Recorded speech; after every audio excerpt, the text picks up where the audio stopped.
আসসালামু আলাইকুম। প্রিয় দর্শক, ডক্টর ইউনূসের সঙ্গে তারেক রহমানের যে বৈঠক হয়েছে, এই বৈঠক হওয়ার আগে বেশ কয়েকদিন এটা নিয়ে আলোচনা হচ্ছিল। কি হবে, কি আলোচনা হবে, কি ফল হবে এবং সেই আলোচনা আমাদের জাতীয় রাজনীতিতে কি প্রভাব ফেলতে পারে, এগুলো আলোচনা হয়েছিল।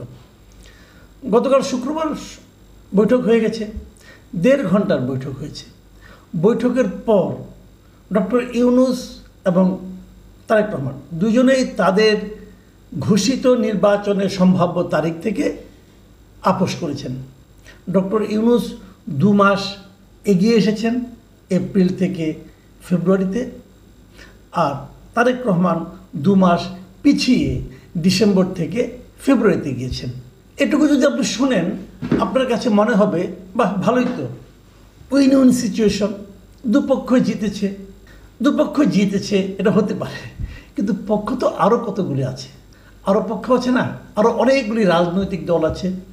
তারও চেয়ে বড় কথা, এদেশের জনগণ আছে। কেউ কি এই এগিয়ে যাওয়া বা পিছিয়ে যাওয়া, এই সিদ্ধান্ত নেওয়ার সময় জনগণের কোনো অপিনিয়ন নিয়েছে? এখন বলবেন জনগণের অপিনিয়ন কীভাবে নেব? জনগণ কি চাচ্ছিল সেটা তো জানার জন্য খুব বেশি দূর যাওয়ার দরকার নেই, একটু মিডিয়ার দিকে চোখ বুলালেই হয়। মানুষ কি চাচ্ছিল সেগুলো একটু বোঝা দরকার আছে। ঠিক আছে, আমি এটা নিয়েও আমার কোনো আপত্তি নেই। আমি এখন বরং দেখতে চাই যে রিয়াকশনটা কি হলো। সবাই বলে আমি নাকি সবসময় সমালোচনা করি। না, সবসময় সমালোচনা না। আবার অনেকে বলে আমি নাকি নেগেটিভ লোক, মানে যা কিছু হয় সবই নাকি নেতিবাচকভাবে দেখি। নেতিবাচকভাবে দেখার ব্যাপার নয় বিষয়টা। বিষয়টা হলো আলোচনার বিষয়। আলোচনা করতে হবে। আলোচনা না করলে ভুলগুলিও বেরিয়ে আসবে না, অথবা শুদ্ধতম পথের দিকেও আমরা অগ্রসর হতে পারবো না। এই দুটোই আমাদের জন্য প্রয়োজন। আমার মনে কি প্রশ্ন জেগেছে সেটা তো আমাকে উচ্চারণ করতে হবে, নাহলে আপনি বুঝবেন কীভাবে, নাহলে অন্যরা বুঝবেন কীভাবে, আপনার সঙ্গে আমার চিন্তার মিলল কিনা সেটাও তো বুঝতে হবে। যাও, আমরা বরং দেখি, যেহেতু রাজনৈতিক দল নিয়ে আলোচনা হচ্ছে, আমরা বরং দেখি যে রাজনৈতিক দলগুলো কি রিয়াকশন দিল। রাজনৈতিক দলের মধ্যে কয়েকটা রাজনৈতিক দল এই মিটিংয়ের ফলাফল এবং এই মিটিং যেভাবে হয়েছে, সেই ঘটনা, এই সব মিলে কয়েকটা রাজনৈতিক দলে আমি একটা প্রতিক্রিয়া পেয়েছি, সমর্থন না প্রতিক্রিয়া পেয়েছি। তাদের মধ্যে যেমন ধরেন জামাতে ইসলামী, এনসিপি জাতীয় নাগরিক পার্টি যেটা, এবং আরও কয়েকটা ইসলামিক দল, তারা কিন্তু এ ব্যাপারে কিছুটা প্রতিক্রিয়া দিয়েছেন। তাদের কিন্তু ফেব্রুয়ারির প্রথমার্ধে নির্বাচন হওয়া নিয়ে কোনো ভিন্ন মত নেই, এবং তারা দেশের বৃহত্তম রাজনৈতিক দলের সঙ্গে অন্তর্বর্তীকালীন সরকার প্রধানের যে বৈঠক হয়েছে, সমঝোতা হয়েছে, এটা নিয়েও তারা অসন্তুষ্ট নন। তাদের প্রশ্ন হচ্ছে, সরকার এটা তো অন্তর্বর্তীকালীন সরকার, এই সরকারের কাছে সব দলই সমান। তো এই অন্তর্বর্তীকালীন সরকার কিভাবে একটা রাজনৈতিক দলের সঙ্গে মাত্র কথা বলে নির্বাচনের ডেট ঘোষণা করতে পারে? তাদের প্রশ্ন কিন্তু এই পয়েন্টে, এবং তাদের এই পয়েন্টটাকে কিন্তু আপনি ইগনোর করতে পারবেন না। তারা প্রশ্ন করতেই পারে যে আপনি আগের বারে যখন ডেটটা ঘোষণা করলেন, তখন সকল রাজনৈতিক দলের সঙ্গে আলোচনা করার পর ঘোষণা করেছিলেন।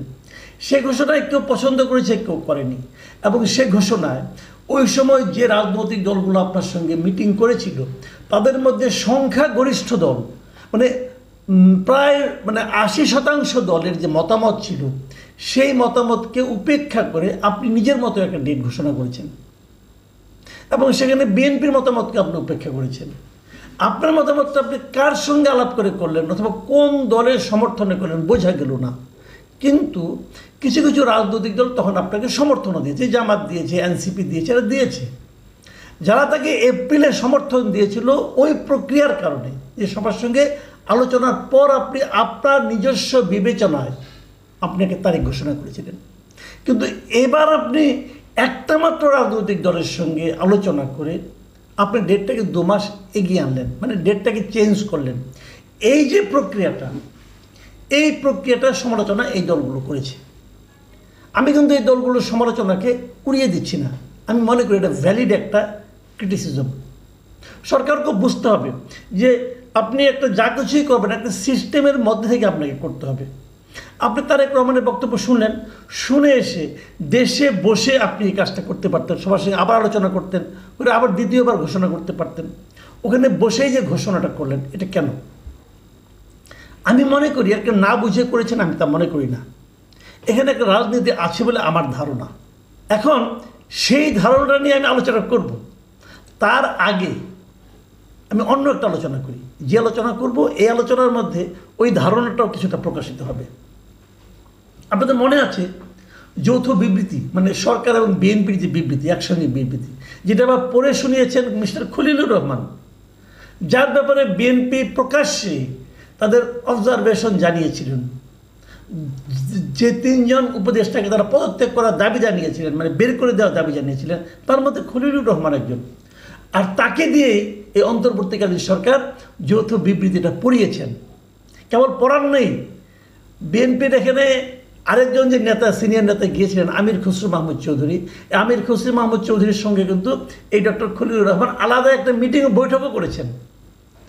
তার মানে ডক্টর ইউনূস প্রমাণ করেছেন যে উনি ওনার কাছে গুরুত্বপূর্ণ। তোমরা তাকে যতই বের করে দিতে বলো না কেন, আমি তো বের করবই না, বরং তোমাদের সঙ্গে মিটিংয়ে বসাবো এবং তোমরাও হাসি মুখে তার সঙ্গে মিটিং করবে।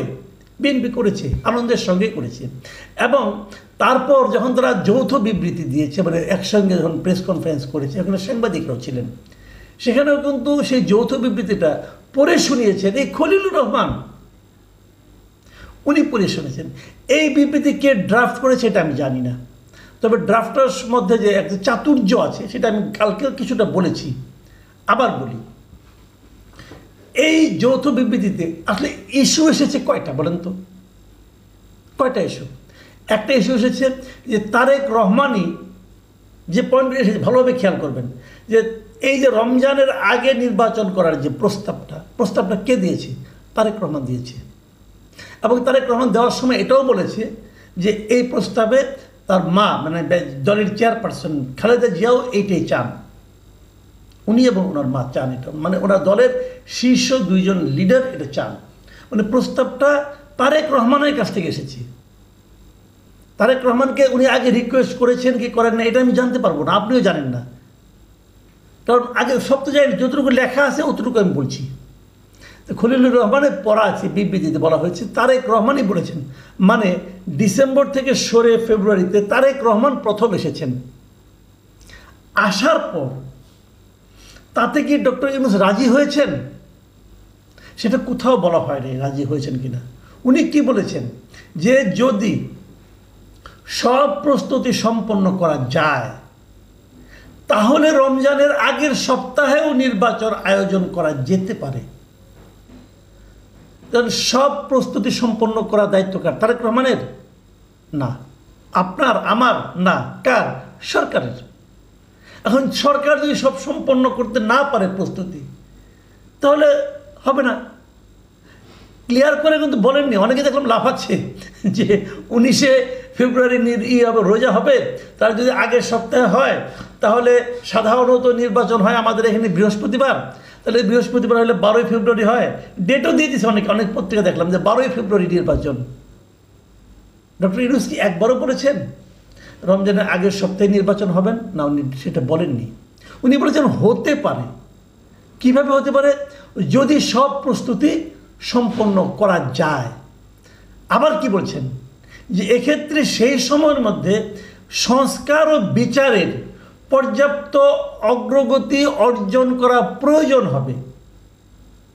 মানে এই সময়ের মধ্যে এই কাজগুলো করতে হবে। কী কী কাজ? একটা সংস্কার, একটা বিচার, এই দুইটা ক্ষেত্রে পর্যাপ্ত অগ্রগতি। মানে অগ্রগতি কতটুকু হলে সেটাকে পর্যাপ্ত বলা যাবে, এটা কিন্তু আপনি একটা বলবেন, আমি আরেকটা বলবো, ডক্টর ইউনূস আরেকটা বলবেন, আবার এনসিপি আরেকটা বলবেন। তাহলে এটা কিন্তু সমস্তটাই কিন্তু অনেকগুলি যদি কিন্তুর উপর নির্ভর করছে। করুক, আমি ওটা নিয়েও বলছি না, যা হবে ওটা কালকে আলোচনা করেছি আমি। এইটুকু বলার পর তারেক রহমান ডক্টর ইউনূসকে ধন্যবাদ জানিয়েছেন, ওনার এই অবস্থানকে স্বাগত জানিয়েছেন, দলের পক্ষ থেকে ধন্যবাদ জানিয়েছেন, এবং প্রধান উপদেষ্টাও তারেক রহমানকে ধন্যবাদ জানিয়েছেন। এর চেয়ে বেশি, এই কয়েকটা কথার বেশি ঘোষণার মধ্যে ছিল, এরকম কেউ আমি এখনও পাইনি, কোথাও দেখিও নি। আপনারা কেউ দেখছেন কিনা আমার মনে হয় না, দেখবেন না, কারণ এইটুকুই কথা। আমার প্রশ্ন হলো, তারেক রহমান এবং ডক্টর ইউনূস কতক্ষণ মিটিং করেছেন? 1.5 ঘন্টা। এইটুকু কথা বলতে 1.5 ঘন্টা লাগে? লাগে না। এইটুকু কথা বলতে 3 মিনিটে হয়ে যায়।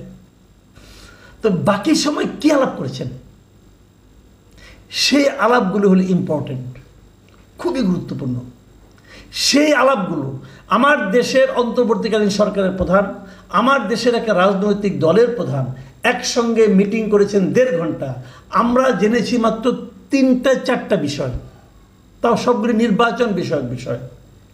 আরেকটা জিনিস জেনেছি যে তারেক রহমান তাকে বই এবং কলম উপহার দিয়েছেন।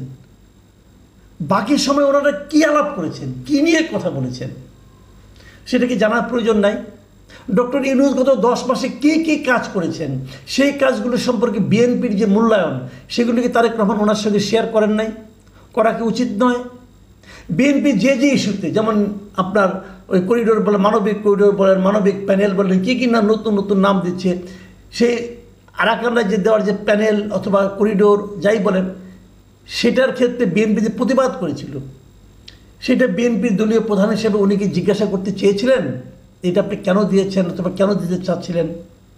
অথবা আমাদের টার্মিনালকে, সামুদ্রিক টার্মিনাল যেটা আছে সেটাকে, বন্দরের, সেটাকে দেওয়ার ব্যাপারে উনি যে বিদেশি একটা কোম্পানিকে আনছেন, এই ব্যাপারে তারেক রহমান তাকে প্রশ্ন করেছিলেন? আমার ধারণা করেছিলেন, কারণ এটা একটা গুরুত্বপূর্ণ বিষয়, করা তো উচিত। উনি ভুলে যাবেন তেমন নেতা তো উনি নন। সেই প্রশ্নের কে উত্তর এসেছিল? এটা আমি জানবো না, জানতে চাইবো না? আমার দেশের স্বার্থ, আমার দেশের পলিটিক্যাল পার্টির একটা বড় পার্টির নেতা কিভাবে সংরক্ষণ করছেন, কিভাবে সে বিষয়ে কথা বলছেন, সেটা জানার অধিকার কি আমার নাই?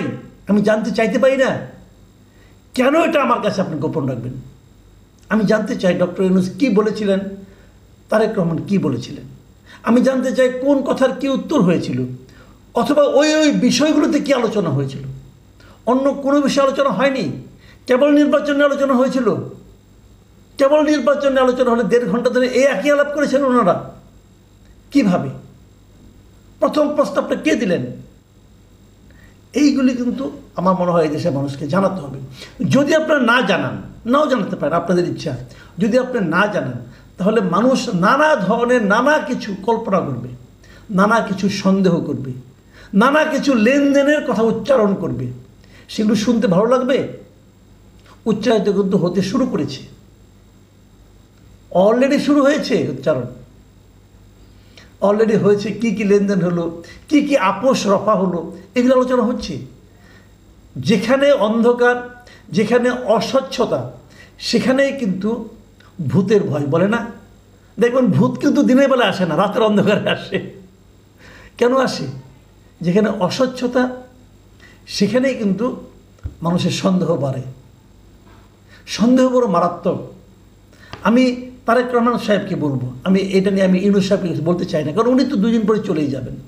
তারেক রহমান সাহেব এদেশে ওনার দল আগামীতে ক্ষমতার জন্য লড়াই করবেন, দেশ পরিচালনা করবেন, ওনাকে আমি বলবো, আপনি দীর্ঘদিন ধরে বিদেশে আছেন, ট্রান্সপারেন্সির কী মূল্য এটা আপনি জানেন, আর অস্বচ্ছতার কি ভয়াবহ ক্ষতি সেটাও আশা করি আপনি জানেন।